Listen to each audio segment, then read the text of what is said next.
弟兄姊妹大家午安。上海那边的弟兄姊妹大家午安。我们已经读到利未记了，我不晓得大家有什么感觉，好像是一直讲来讲去，讲都不出来的样子，是不是？其实不是神做每件事情都有他的目的在。我首先讲一下，因为今天有秦弟兄第一次来，我们讲一下利未记的，现在读到第9章。那利未记第1章到第5章，就神对摩西告诉摩西，你们要献哪一些的祭。所以第1章就讲到先燔祭，对不对？第2章讲到什么？赎祭。第3章讲到平安祭。第4章讲到赎罪祭。第5章讲到赎愆祭。那这5个祭是神跟摩西说的，要他怎么做。然后到了第7章以后呢，就摩西跟亚伦说你要怎么做。说为什么一直重复，对象不一样？大家听懂了吗？就好像老师跟你讲了以后，你回去再跟你的学生讲，就一步一步的来讲。但我们上次读到第8章的时候呢，就是摩西要真正的承受这个圣职的时候，做大祭司。他在做大祭司之前，这个受职的大典全部要献祭。献祭完了以后，这个亚伦要在会幕里面门口等多久？等7天，记不记得？上一章我们讲了等7天。为什么等7天呢？就是神有些给他准备的时间。等完7天以后，今天是第9章，就到第8天结束的时候，所以开始。所以原则上所有的献祭到利未记第9章才开始真正的有行动。那开始之前呢，第一个就是利未记第9章，我将它分为4段从第9章的1到7，就是摩西再吩咐亚伦。前面我们讲到说，从第1章到第5章是谁吩咐谁啊？是神吩咐摩西。现在是摩西吩咐亚伦，你要怎么做？所以里面讲到有几个祭，第一就是燔祭、赎罪祭、赎愆祭，还有赎祭。赎罪祭里面没有赎愆祭，因为赎愆祭是跟人有关系，跟神没有关系，所以在献祭的时候没有讲到赎愆祭这件事情。所以从第1节到第7节就讲了摩西吩咐亚伦。然后第9章的8到14节呢，亚伦不是一个人做大祭司，因为他还有他的孩子，所以他的孩子是他的助手，所以他的孩子也要献祭。所以你会看到说第9章第8节到第14节，就是为他的孩子跟自己要献祭。你的第3段呢，就讲到15节到21节，就是为百姓献祭。所以你会看到我们看到第9节有一个字为了自己做赎罪的油度，有没有看到？就是为自己就是第8节的中间的地方。然后在第15节，他又奉上百姓的供物，就是那个时候就自己献完祭以后，就为百姓来献祭。然后最后所有祭司的祭献完，百姓的祭献完，然后开始为他们祝福。祝福完了以后，所有的百姓什么？俯伏敬拜欢迎。所以利未记第9章。就是将所有的祭的条例都讲完，你要开始行动。所以我们要温习一下，创出利民生这5卷的书，第1卷书《创世纪》就讲到神怎么创造宇宙万物，你的人堕落，你堕落以后呢，神怎么挽回所有人的罪？然后神从一家人开始选，就是选亚伯拉罕。亚伯拉罕选完以后，他的儿子以撒、雅各，你的12支派。这12支派后来他们因为兄弟之间的问题，约瑟就是在埃及做宰相，他们投靠了约瑟，才有出埃及记的故事出现。出埃及记里面20章以前都讲到以色列人怎么出埃及，20章以后神就颁布律法。为什么颁布律法？因为这么多人在生活，他跟神之间的关系一定要有个明文规定。那律法有2个目的，第一个目的就是让人知道我们的神是一位怎么样子的神，因为你在律法上面才看得到这个神是怎么样子的神。有的神是什么？这个男生可以娶4个太太的，对不对？世界上有一个神这样子的神嘛，对不对？然后我们知道这个神是这样子的神嘛，对不对？那有的神就是他说，你这个只要初一十五撒些东西给我，我就会祝福你的。那个神就是贪污的神嘛，对不对？那有好处他就祝福你嘛，对不对？所以你会看法条里面的，就像一个国家一样，你看一个国家的法条，就大概可以知道这个国家的属性，对。所以律法第一个就让我们知道这个神是怎么样的神。神一直讲的圣洁，我们知道这个神是什么？圣洁的事情。神一直讲这个不能做，那个不能做，不能杀人。神是一个爱的神，对不对？神说不能偷窃，我们那个神是不喜欢别人贪婪的神。所以，我们从律法里面，第一，我们认识这个神是怎么样子的神；第二，律法要我们知道我们有罪，因为没有律法，你不知道什么是对，什么是错。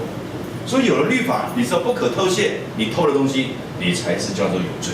如果没有这条法条，你去偷东西是没有罪的。哦，所以律法一共有613条。所以到第20章出埃及记20章的时候，就讲到十诫，讲到律法。然后神有告诉他们这些律法怎么样守，然后跟他们说，你们要建立会幕，让我与你们同在，因为他们在旷野。那会幕的建立，我们知道说里面有6个物件，对不对？里面有祭坛。那祭坛做什么用呢？就后面介绍祭坛的设计跟6个物件的设计。做完以后，出埃及记就结束了。然后进到利未记里面，就所有里面的会幕里面的6个物件，就是祭坛、铜祭坛，对不对？洗濯盘，然后橙色饼桌子、金香炉、金香台，然后到约柜。这6个东西怎么用呢？就是在利未记开始。所以了解了以后，你会发现说，圣经根本就是一个故事在告诉大家，是个历史告诉大家。那我们从这边要开始知道说，亚伦是被拣选为大祭司。亚伦是哪一个支派的人？利未支派的人，对不对？利未支派人，所有利未支派，利未是不是长子啊？不是长子。以色列律法规定，只有长子才分别为圣，归给神。那利未不是长子，对不对？利未是老三，那为什么他能够像长子一样来侍奉神呢？那这边里面有故事的哦，那你们回去听语音档案就知道了。所以利未是12个孩子里面，雅各12个孩子里面，整个支派出来服侍神，代表长子的名分。所以12支派里面，利未是代表长子在属灵方面的产业。您的属地的产业不是给了利未，是给了谁啊？约瑟，对不对？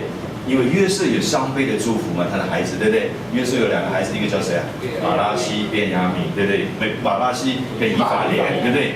他们2个，其实约瑟是排第11，他根本不应该拿到双倍的祝福的，对不对？但是神将约瑟变成什么？双倍的祝福。他2个孩子，本来只有1份，但是神给他2份。所以约瑟有什么？有地上长子的祝福。那流便是地上肉体长子，他是长子，就是这样子的。所以你会发现12个孩子里面，我们今天也是一样。你可能你是家里有很多的角色，你是父亲，你是儿子，你是工作上的老板，我不知道。但是有一个最重要的名分，就是今天我们都是神的儿子，我们都是神的儿子，所以我们都有接受神给我们的双倍的祝福哦。所以亚伦被称为大祭司，他首先自己需要被洁净，要献祭，然后再为他的百姓献祭，然后一步一步到最后献祭结束，我们才能够受祝福。这边有很大的一个关系。我们先看看到底亚伦怎么样子祝福以色列人。那这节圣经呢，在民数记里面，我们要翻开民数记第6章的24节哦，民数记向后翻，第6章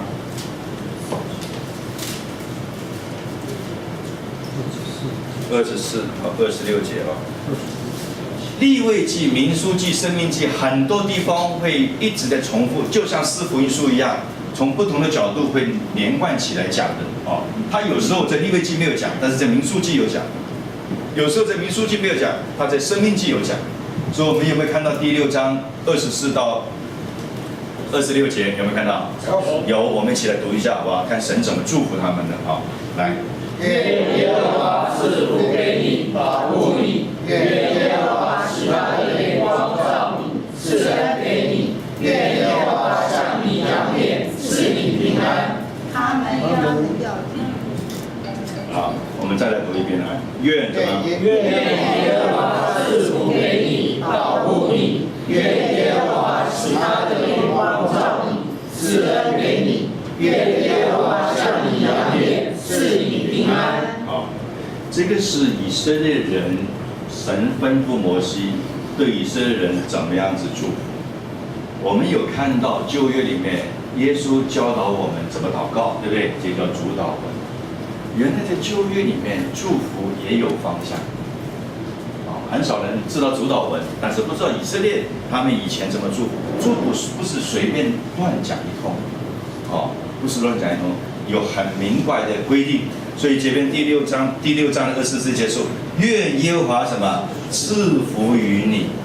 意思是什么？就是你所有的产业，你的产业包括物件跟你的孩子们，神都什么要赐福于你。下面什么要保护你？只有给你福，没有保护你，价值不大。给你一大堆东西，就是给你很多牛羊，一下子就瘟疫了，就死光光了，对不对？这个产业不大。给你很多的子孙，对不对？一下子这个不孝，那个出问题，也不大。所以赐福于你，必须要什么？保护你，这很重要哦。然后呢，愿耶和华使他的脸什么光照你。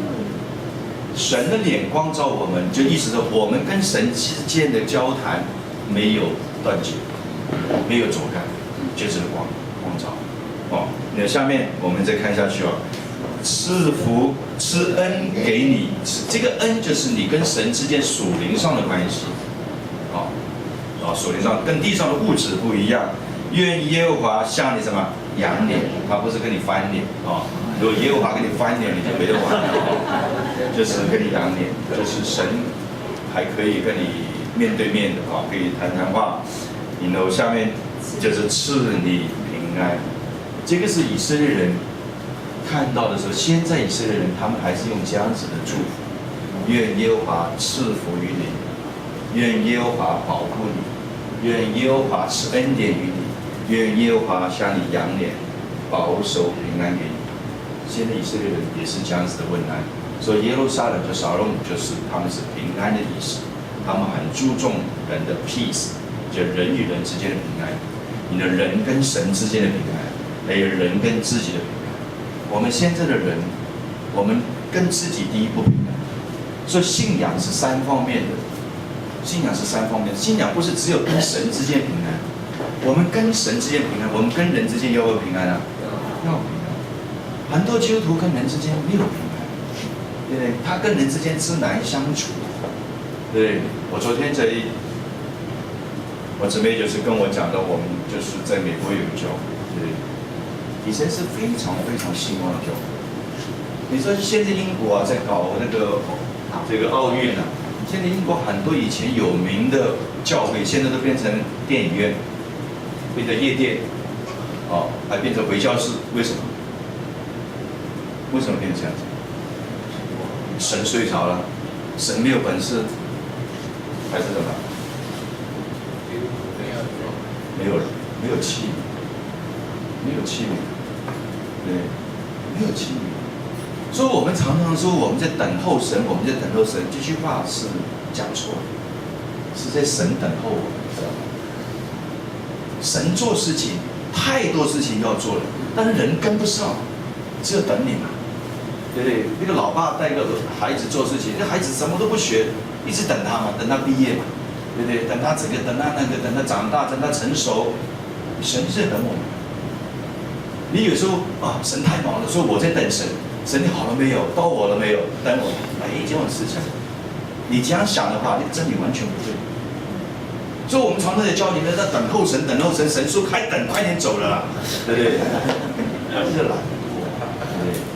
神有多少事情要我们去做的，对不对？神不愿一人成人，愿万人得救，都希望我们出去行动。刚才姊妹讲得很好，这个信心呢，没有行动，这个信心是什么？反过来讲，行动如果没有信心，这是什么？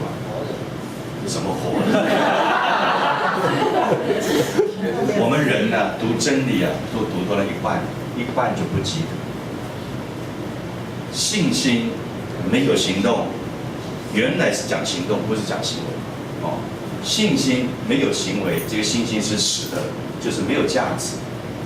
那如果行为没有信心，这是什么？圣经有讲，你们有没有读到？如果信心你有行动，没有信心，这个行为是有罪。反不出于信心的行为都叫什么？都是叫罪。你做这个事情没有信心。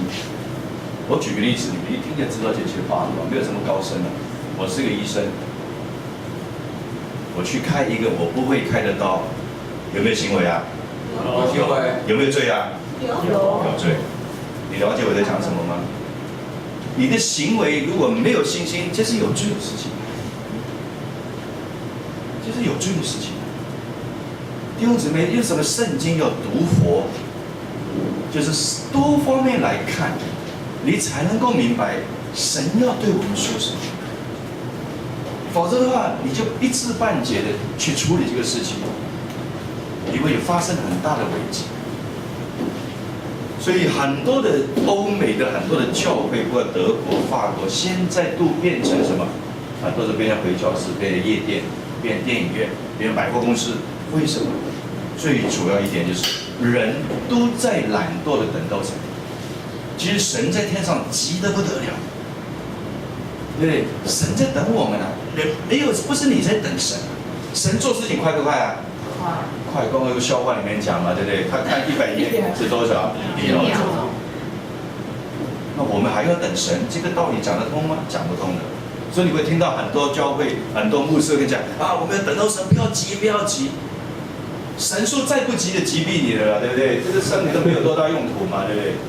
急呀、神急不急呀？急呀、全是在这里急的是神，因为你没有做工，人世界上统计每1分钟有多少人死，你知道吗？如果我没有记错的是5万。你们上网去查一下，这是统计数字，这是每1分钟还是每1个小时？我忘记了，我大概就是有5万人会死。你看你不懒惰，一下子这些人就灭亡了。所以神是非常惊喜。第二个讲，这么多的教会，为什么以前这么兴旺，越来越没有？因为一代什么不如一代。为什么一代不如一代？为什么一代不如一代？没有教好。没有教好，真的没有教好，一代不如一代。我做医生，我儿子，我谁不敢讲，对不对？做总统，对不对？不敢讲，对不对？那我爸爸那一代，我就比他强一点啦。我爸爸是一个普通的公务人员，商人，我就做医生，对不对？我们应该一代什么强过一代。所以我在做第一代，我们算第一代，我在带你们读经。作曲他们第2代应该比我更强。作曲现在是第1代带敬拜，这个 Andy 他们应该比他更强。作曲同意我讲吗？我们不要说哎呀，这个老师嘛，就尊重他一下，让他就是强一点，我弱一点，对不对？那就迟早完蛋了，这个小组，对不对？一定要1代要比1代的强，所以我们一定要有几个观念。我们不能说啊，他讲的这么好，我都不敢讲了，那就完了。你就一直要讲，要训练。你应该比我讲的更好。为什么？因为你有这么好的老师，对不对？应该讲的更好，对不对？你不能说1代不如1代，那迟早这个小组就结束了。很多的教会都是有一个有名的牧师出现，他下面没有人接下去，没有人做得更好，所以这个教会会越来越没有。所以这边呢，在鼓励大家就是一起来服侍，不要觉得自己不好，谁都知道你不好，只有你自己不知道而已，对不对？不要觉得自己没本事，谁都知道你没本事，就是你自己不知道而已，对不对？撒旦知道你没本事，神也知道你没本事，大家都知道。那你为什么没本事还不愿意学呢？这就是罪。就是你的行为做的每件事情没有信心，因为你不相信神可以让你变成个有用的人，这就是没有信心嘛。行为没有信心是罪的，凡不出于行为的都是罪，这是新约圣经里面讲的真理啊。所以我们要相信我能。这个只会弹 C 啊 ，A minor 啊，这个 C7 是吧？要有信心啊！我们不能只有1、2个人弹吉他，我一直讲啊，对不对？熊哥啊、秋美啊，弹的吉他就站在这个作曲旁边，就给他来个乱弹嘛，对不对？一个人乱弹，有一个人被圣灵充满；2个乱弹，有2个人被圣灵充满。这样没有关，最重要是什么？你有没有？我们通常不敢谈是什么原因？你知道吗？不好意思，怕出丑，怕人家取笑你。你不学，有一个人会取笑你，就是撒旦取笑你。你做神的儿女，你什么都不学，他取笑你啊！说弟兄姊妹，人取笑你有什么关系？对不对？撒旦取笑你啊！还做基督徒，对不对？还什么祭司？我们现在是祭司身份啊，对吧？还献祭都搞不清楚。要学，弟兄姊妹，要学，而且将最好的时代献给神，不要等你退休以后才来服侍神。当然，退休以后可以服侍神。你现在年轻，不要等退休啊，现在可以服侍神。将你最好的时光献给神，将你最好的体力献给神，将你最好的献给神。教会不是捡破烂的地方，家里不要的放到教会来。哦，没有人要的人你就放到教会来。那教会都是老人院，都是医院，都是孤儿院，都是神经病院，对不对？不是，教会是最优秀的人在传扬神的名，阿们吗？阿们。你看旧约知道了，摩西、亚伦、约书亚、迦勒，对不对？这些都是非常有名的。我们在20世纪、18世纪、19世纪，所有的大学，美国最好的大学，你现在讲得出来的都是训练宣教士，现在都训练肥猫，对，所以都出问题嘛。前头姊妹完全不，圣经就要恢复原来神创造我们的荣耀，阿们吗？我们人的荣耀，所有的荣耀给仇敌欺骗掉了，我们要恢复，让耶和华神向你仰脸。我们要积极的去服侍，服侍会失败，为什么？你不做，以为说不失败，没有交了交账时你交不出去，你失败没有关系，神给你机会，一直学，一直学。亲爱的弟兄姊妹，每个人要服侍，每个人要出去传福音，带着神给你的恩赐。所有的信心都要有行动，原来行为讲的行动。你爱你太太，每天嘴巴讲啊我爱你啊我爱你，这不值钱的，要有行动，送她个2克拉，对不对？这就是行动嘛，对不对？送她个 LV， 对不对？这就是行动嘛。那你这个爱就有价值嘛，对不对？那是空口说白话，这没有用途的。所以这边告诉我们说，为什么神对献祭这件事情这么的重要，一直在出埃及记讲完跟摩西跟亚伦在跟百姓讲，为什么一直讲？因为人有罪，人如果不能对付这个罪，人在神的面前完全没有义。那今天我们新约的姊妹，所有的罪都被什么赦免，所以我们要坦然无惧的来到神的面前来服侍神。旧约的人因为有罪，不敢面对神，听到神的声音就很害怕。但是我们今天，我们所有罪被赦免了，却不敢来到神的面前。亲爱的姊妹，这是听起来很伤心的事情。教会冷落，教会无能到一个程度，让仇敌这么的装潢，我是很不服气。我昨天在我们昨天在丰龄小组晚上我就讲，我昨天下午去打高尔夫球，我就是为了2个福音朋友。有一个福音朋友他开始有动了，他觉得都是这些人都听过福音，都明白一点点基督教，但是都是负面的，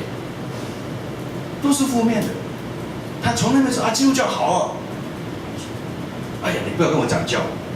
有一个跟我讲说，你不要跟我讲教，宗教这是两种人去的。我说哪两种人？第一种怕死的人去，怕死嘛，就找一个掉在水里面怎么办？找一块什么浮板嘛。另外一种呢，就坏人去，趁着宗教让自己变成一个好像很良善的人，对不对？你们做一些莫名其妙的事情。他讲的有没有道理啊？有道理。那我说基督教不是一个宗教。他说基督教不是宗教，那你不是要我拉我进教啊？我说不是哎，基督教是一种关系，是父子关系。我说你相不相信世界上有神？他说他相信啊。那我说你相信有神，你为什么不去找几个神呢？这个问题不好回答，对不对？今天我们都相信有神，说我们都在找神啊。我们先找到神，我们敬拜他，赞美他。那我说你相信有神，你为什么不去找神呢？我说旧约的人没有办法找到神，因为他们有罪，祭司要替他们献祭。新约的人，神不但只找到了，还住在我们里面，但是你们却不服侍。亲爱的弟兄姊妹，我为你们不服侍，热一把冷汗。将来你怎么交账？将来你怎么交账？真的，我上个礼拜去江子这行道会，讲到他们现在大概有1000多人。我说大家都不服侍，将来你怎么交账？那你说你不会服侍？我这次礼拜6，我特别开放找1个小时时间。等大家来问我你要什么服饰，那从报名只有2个人，我本来也怕有40个人来，所以我只限4个位置。现在才发现我自己在往脸上贴金，对不对？你们都没有问题嘛？你们都没有问题还不服侍，那罪更大。你是有问题不了解，对不对？不服侍，我现在开放给你了，对不对？都是健保的，搭个卡来就好了，不用吃费，全部免费，比健保还要好，挂号费都没有了，对不对？你不了解，你说我真的不知道，我给你开一个特别门诊给你问，只有2个人报名。那当然，如果你已经知道你是怎么服侍，那没问题。我的意思是说，你真的不知道，你还不来问，那只有一个理由，就是懒惰，没有理由。亲爱的弟兄姊妹，当你要服侍的时候，你觉得这个不行，那个不行，你要宣告撒旦推我而去吧，我就要准备服侍神，我就不要脸的服侍神。服侍神是不能讲脸的，知道吗？在人的面前你讲面子，在神的面前就没有面子。服侍神是不要脸的。你跟一个人跟他传福音，你要脸你怎么讲？你跟你的员工传福音，你是老板。你跟他传福音，你要脸你怎么传得下去呢？对不对？你跟你的太太，你太太没有信主，你跟他传福音，你要下宝座啊。你的先生没有信福音，你太太要跟先生传福音，你要下宝座啊。你跟你的邻舍传福音，你要下宝座啊。你要脸的话，你怎么下宝座？我们都不要脸。我不好意思跟你讲，就跟别人讲，我们都不要脸。我跟你讲，一个基督徒真的不要脸的时候，神就荣光就向你显现，你的祷告就有力量。那我们不要脸，不是去做犯罪的事情，不是要去做犯罪的事情，不要脸啊。我们的不要脸是为了福音的缘故，我不以福音为什么？耻是什么意思啊？羞脸嘛，对不对？所以你以福音为耻，就是你要什么？你要脸。我不以福音廉耻，就是我就是不要脸，我就要跟你讲个好东西。所以我昨天跟那个朋友讲，我说你今天来吧。他说他今天要开会，那我就下礼拜来吧。然后下礼拜他又跟我讲开会，那我说你再下礼拜来，这叫不要脸嘛，对不对？一直邀请他，什么叫要脸啊？下礼拜不能来啊，没关系，等你退休再来，这叫要脸嘛。我就不要脸了，就打电话给你，下礼拜来，不行，那再来吧。我也不定你的罪嘛，对不对？你说忙了就真忙了，没办法。但是我不要脸的邀请你就来了，我相信一定有一天来了，一天来了以后，我下次跟你讲那个是什么人，对不对？这些人呢，能够救的话，他会影响很多人，因为这些人在世上就很认真的人，这种认真坐在神的国度里面，就会有 power。那我不是说你们不认真，你每个人都可以很认真的。人的个性呢，从生长的背景看得出来，有的人就很认真。对，他不信主，他是非常认真的，对，所以他一信主以后，你会发现他整个人不一样。有的人本来就是半死不活的，对不对？信主以后也是差不多半死不活的。很多的教会里面90%的人都半死不活的。如果教会里面每一个都全是活的话，今天台湾的教会不是这样子，阿们吗？不是这样子，不会让大家有错误观。所以这边告诉我们说，献祭是很重要的事情。神对摩西说，摩西对亚伦说，亚伦再跟他儿女们说，儿女一起再跟百姓说他怎么献祭。到最后第9章结束以后，到后面的第10章，我们发现一开始献祭的时候就发生了问题，就是他2个孩子。讲得这么清楚，还有人犯错，你看神多难过。但是人却嫌神啰嗦啊，这个不晓得人怎么神，我们人教了跟神怎么交账，神已经一次这么认真的讲到第9章开始要实验了，真正的去做了。亚伦大祭司的2个儿子，长子跟第2个老二，听了这么多次，仍然什么犯错？那我们还嫌神很烦，啰啰嗦嗦。神能不烦吗？如果神还没有讲清楚，我是第一个犯错，可能是亚伦。所以神为什么不厌其烦，一直提醒我们，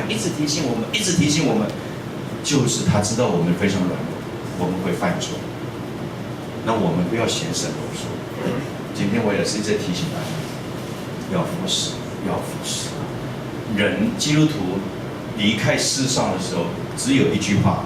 我听过很多基督徒临走之前都是讲这句话：爱主不够，亏欠神。没有一个像保罗这么厉害的，当跑的路什么跑完，当打的仗什么打完，当守的道什么守住了。保罗就有勇气讲这个话。神给他的使命做完，该打的仗都打过。失败成功，将来神看的事情，根本不是我们人看。当做了守的道，我守住了。那很多基督徒死之前都是什么？当跑的路还没有跑，不要说跑完了，还没开始跑，就结束生命了，对不对？哇，这个真的一把冷汗。圣经里面讲，形容这些基督徒将来是什么？哀哭是吧？切齿，就就是很逼切的话，你知道吗？还没有跑就死了，要跑到半路死还有话说，对不对？道根本没有行，哪里有守了？行都没有行道，守什么道呢？很多基督徒就受洗以后就不见了，完全没有服侍神了。所以守的道没有守住，打的仗也没有打，根本没有开始打仗，全副武装的没有放在仓库里面，都没有拿出来用，练了一身武功根本没有用，像你下象棋一样。象棋最好用的是哪一个？车嘛，对不对？最重要的是什么？帅跟将嘛，对不对？这个帅都不见了，2个车还放在车库里面，动都没有动过，当然打输掉了嘛，对不对？人家用了一个炮就叫你打败掉了，这完全没有动啊！所以，亲爱的弟兄姊妹，我再一次提醒大家，我们8月底要到20个小组，我们年底要到1000个人聚会。这仍然是我的意向。我们太容易传福音，到处都是很多人不信的。有一个卖鞋子的人去问一个专家，他说：“你觉得我这个鞋子做得这么好，去哪里卖鞋子最有好生意呢？”他说：“你去非洲啊。”他老婆就说：“神经病啊，去非洲？非洲根本没人穿鞋子的，对不对？”他说：“就是因为没人穿，所以大家需要鞋子嘛。”今天一样。这么多人不信耶稣，我们传福音不难。我们传福音第一步、第一招，不是跟他讲真理，除非他听过有问题，我们第一个带他来小组，因为撒播种是我们，让他生长是神，他来了以后，他能不能留得住，那是神的事情，我们要负责去找，因为我们要负责读神的话，我们才知道如何来传福音。所以我想，利未记第9章讲到祭司献祭，第10章讲到亚伦的2个孩子马上就对罪神，这要告诉我们，我们的神是非常一个严谨的神。那今天我们能够坦然无惧来服侍神，那这真的是神莫大的恩典。